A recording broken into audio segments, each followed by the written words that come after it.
It is the state's single leading cause of fatal injuries, and yet it's hardly ever talked about.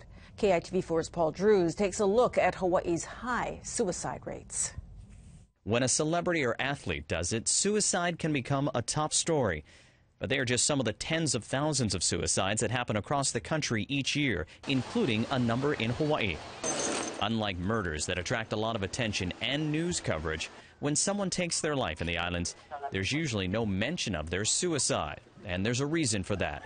It's been found that when a suicide is publicized, and especially when the method of suicide is publicized and is described, then there tend to be copycat suicides.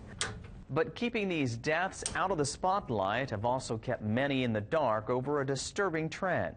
Young people aged 14 to 25, the number of them committing suicide has doubled in the last 5 years. So that's pretty horrifying.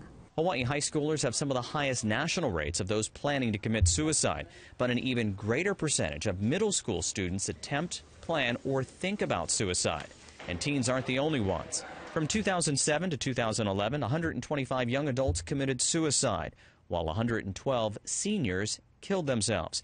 But the largest group of those who died from suicide were those between the ages of 45 and 54. And the numbers are much higher for those who attempted suicide. It's a really difficult thing to talk about. Nobody talks about it, especially people don't talk about it who have tried to kill themselves. There's so much shame, and you feel so bad about yourself. Aria knows firsthand what the stigma with suicide is like because she tried to end her life when she was younger. Now she spends her days talking about suicide to get others to ask loved ones, are things so bad that you feel like killing yourself? A critical question that not enough people are asking. And it's terribly hard, and most of us have never asked that. But believe me, it doesn't make somebody want to kill themselves.